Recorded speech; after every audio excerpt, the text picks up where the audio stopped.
बाबासाहेबांनी जे केलं, फक्त आपल्या ते आता भारतरत्न नाही, विश्वरत्न झाले.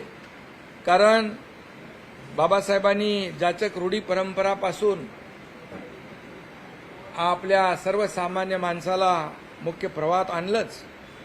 आणि बाबासाहेब एवढे विद्वान होते की अमेरिकेतल्या कोलंबिया विद्यापीठामध्ये ज्ञानाचं प्रतीक म्हणून महामानवांचा पुतळा तिथं उभारण्यात आला आहे.